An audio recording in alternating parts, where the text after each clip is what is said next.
I caught my best friend practicing my vows with my fiancé. The moment I heard laughter from the garden, I knew something was wrong. It wasn't just any laugh. It was hers. When I leaned out the window, I saw them beneath the gazebo I'd spent all week decorating for my wedding rehearsal. My fiancé stood there, smiling in that soft, familiar way that used to belong only to me. And across from him, my best friend holding a folded piece of paper. She was reading something aloud, words that sounded hauntingly familiar. Then I realized she was reading my vows. My chest went cold. The same vows I'd written in secret, hidden in a notebook only I should have touched. I wanted to call out to make it stop, but I couldn't move. Because in that moment, I understood something I didn't want to believe. They weren't rehearsing for my wedding anymore. I'm Julia, 29, a freelance designer from Seattle who's always believed in building things that last. Whether it's a brand, a friendship, or a marriage, I pour everything into it. Maybe that's my flaw. I see potential even in people who don't deserve it. Claire was one of those people. We met in college, both studying art. She had this kind of contagious energy, the type that made boring Tuesday mornings feel like parties. She was bold, charming, the kind of friend who could talk anyone into anything. And for almost a decade, she was my person. When my dad passed away, she stayed up with me all night, eating cereal on the kitchen floor. When I landed my first design client, she was the one who brought champagne. She wasn't just my best friend. She was family. Then came Ethan. I met him 3 years ago at a mutual friend's birthday party. He was steady, thoughtful, the opposite of Claire's whirlwind energy. He listened more than he spoke, and when he smiled, it felt like sunlight breaking through clouds. I fell fast, and for the first time in a long time, I felt safe. Claire approved instantly. She teased me about finally dating a grown-up. And from then on, the three of us became inseparable. Game nights, hikes, movie marathons, it all felt easy, natural. When Ethan proposed by Lake Union last spring, Claire screamed louder than I did. She cried while filming the proposal on her phone. I thought she was just happy for me. When I asked her to be my maid of honor, she hugged me and whispered, "Always. You're my heart, Jules." And I believed her. If someone had told me then that the same girl who helped me pick out my wedding dress would end up stealing pieces of my life behind my back, I would have laughed, because back then I still believed friendship meant loyalty, and love meant honesty. But soon, I'd learned that some people don't ruin your life all at once. They do it quietly, while smiling right beside you. 3 weeks before the wedding, it started small. Claire had taken over most of the wedding tasks, not because I asked her to, but because she insisted. "You have enough on your plate, Jules," she'd say. "Let me handle it." At first, I was grateful. She organized fittings, cake tastings, and seating charts. She even offered to meet with the florist when Ethan was busy at work. But soon, she started making decisions without me. When the caterer emailed about changing the menu, Claire replied before I could.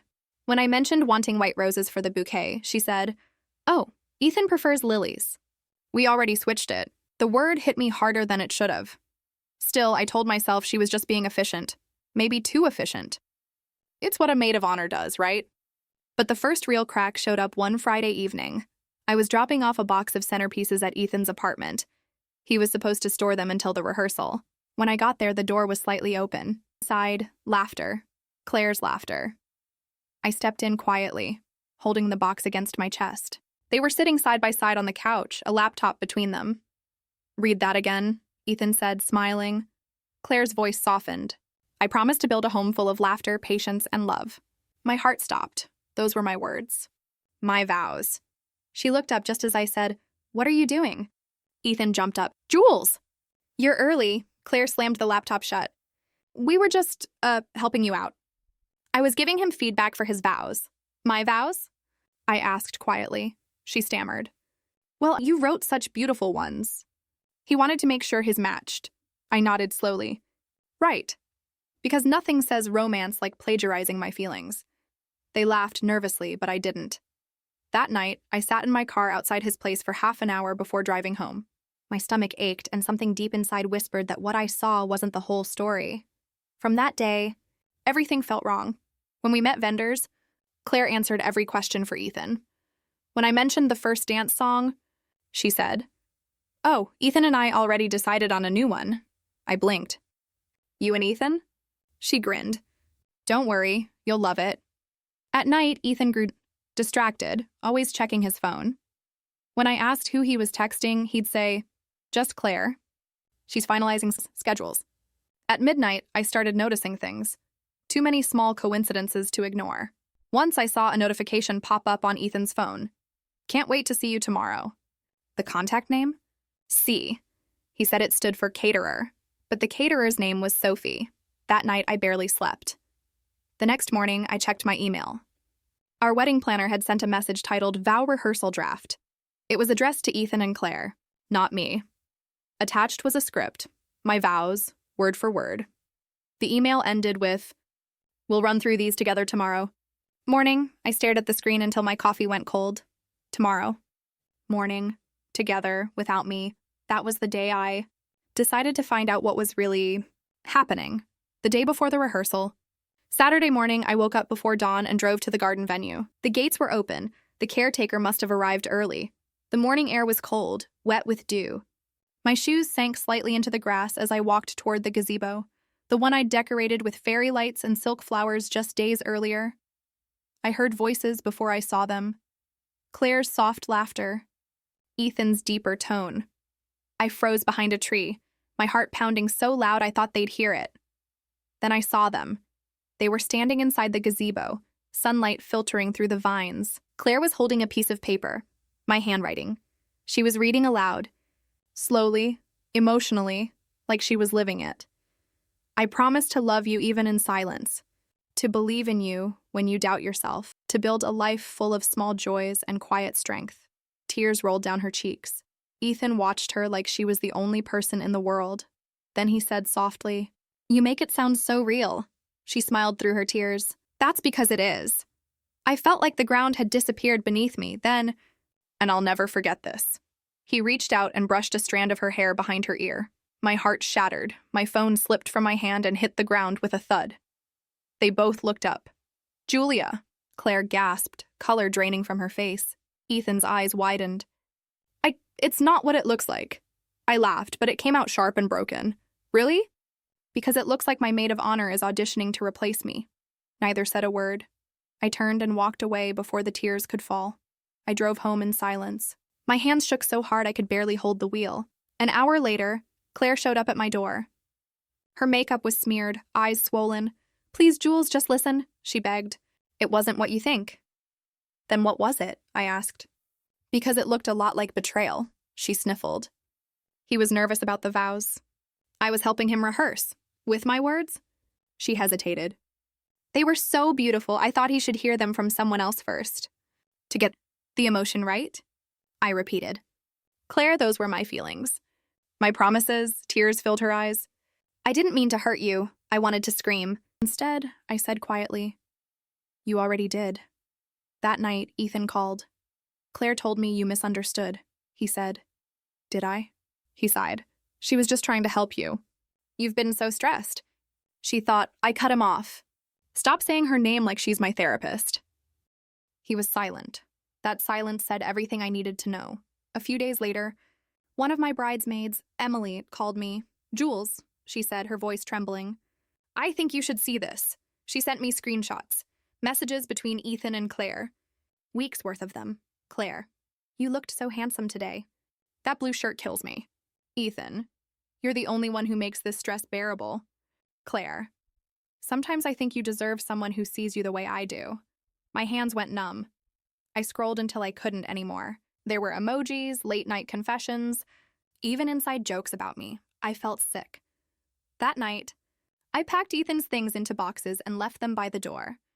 When he came by the next day, I handed him the box and said, "You can take your peace of mind with you." He looked lost. "You're really ending this?" "I'm ending what you already destroyed," I said. And for the first time, I didn't cry. Because deep down, I knew. It was over long before I found out. When Claire texted me asking to meet one last time, I almost deleted the message. But something in me wanted answers. Not for her, but for myself. We met at a coffee shop downtown, the same one where she'd once helped me design my wedding invitations. Funny how life brings you back to the scene of your own heartbreak. She was already there, sitting in our usual booth by the window, hands wrapped around a cup that had long gone cold. Her hair was messy, eyes red. She looked smaller than I remembered. "Hey," she said softly as I sat down. I didn't answer. After a moment, she said, "You look good, healthier." I smiled. Just a little. Freedom does that. Her eyes filled with tears. "Julia, I didn't mean for any of this to happen. I swear, it just got out of hand." I tilted my head. "Out of hand?" "Claire, you were reading my vows to him." She flinched. "I know. He was anxious, and you were so busy." "Don't," I interrupted. "Don't make my busyness an excuse for your betrayal." Her lip trembled. "He needed comfort, and I guess I wanted to be the one to give it," I said. She looked down. I didn't mean to fall for him. There it was. The truth. Small, quiet, and devastating. I let out a breath I didn't know I was holding. "So you did love him?" She nodded, crying now. "But I swear nothing physical happened. We just connected." I shook my head. "You connected using my words, Claire. My feelings. You rehearsed my vows to the man I was supposed to marry. That's worse than physical." She wiped her face with shaking hands. "I know, I hate myself for it. I keep replaying that day, wishing I could undo it." "Then why did you keep texting him after?" I asked. "You didn't stop. You didn't even apologize until I caught you." She didn't have an answer. For a long moment, we just sat there in silence, the kind that stretches too far and starts to hurt. Finally, she whispered, "Do you think we could ever go back? Maybe not now, but someday?" I looked at her. The girl who once held my hand through every heartbreak, who once called me her sister. But all I saw now was a stranger wearing her face. "No," I said softly, "because the person I trusted doesn't exist anymore." She swallowed hard, then nodded. "I understand." I stood up, grabbed my bag, and paused. "You know what hurts most? I didn't lose my fiancé that day. I lost my best friend." She looked up, tears streaming down her cheeks. "I'll never forgive myself," I nodded. "Good. Maybe that means you finally understand what friendship was worth." And then I walked out. The bell above the door chimed as I stepped into the sunlight, and for the first time since it all began, I felt free. 6 months later, that's how long it took for the noise to fade, for my chest to stop tightening every time I heard their names. The first few weeks were brutal. The wedding dress hung in my closet like a ghost, silent, mocking. I couldn't bring myself to touch it. Some nights I'd wake up imagining the sound of her laugh, the one I once loved. Eventually, I donated the dress. I told myself I was letting go of the version of me who believed love was unbreakable. Ethan reached out twice. Once through text, once through a handwritten letter. He said he regretted everything. That he never meant to hurt me. I didn't respond. Because closure doesn't come from their apology, and it comes from your decision not to need one anymore. As for Claire, she moved to another city, according to a mutual friend. Started a new job, maybe trying to start over. I hope she finds peace, just not near me. At first, I thought forgiving her would feel impossible. But forgiveness isn't a gift you give the person who hurt you. It's what you give yourself when you're done carrying their mistakes on your back. So I forgave her. Quietly. Privately. No grand speeches, no phone calls. Just one morning, I looked at her picture on my fridge. Us laughing at a concert years ago. And I realized I wasn't angry anymore. Just sad that she'd thrown something beautiful away. I started therapy. Learned about emotional boundaries, about how betrayal doesn't always start in someone's arms. Sometimes it starts in someone's eyes, in the way they look at another person when they think you won't notice. I began painting again, hiking on weekends, filling my apartment with plants that refused to die, even when I forgot to water them. Life became quiet, but in the best way. One afternoon, I went back to the same garden where it all fell apart. The vines had grown thicker, the gazebo newly painted. A different couple was getting their photos taken there, laughing, in love, exactly how we once looked. For a moment, I felt that old ache rise in my chest. But then a strange calm followed, because that place no longer belonged to my pain. It was just a memory, one that proved I survived something meant to break me. And survival, I realized, is the truest form of revenge. Now, when people ask me what happened, I don't tell them the whole story. I just say, I dodged a lifetime of doubt, because I did. The day I caught my best friend practicing my vows wasn't the day I lost everything. It was the day I found my voice, the one that doesn't need anyone else's approval to feel whole. If there's one thing I've learned, it's this. Loyalty isn't proven in words, it's proven in silence. When no one's watching, some people will betray you and call it love. Some will help you heal without saying a word. The trick is learning which before it costs you your peace. I may have lost a wedding, a friend, and a future I planned for years, but I gained something better, myself. So, what would you have done in my place? Let me know in the comments below. And don't forget to like, share, and subscribe for more stories like this.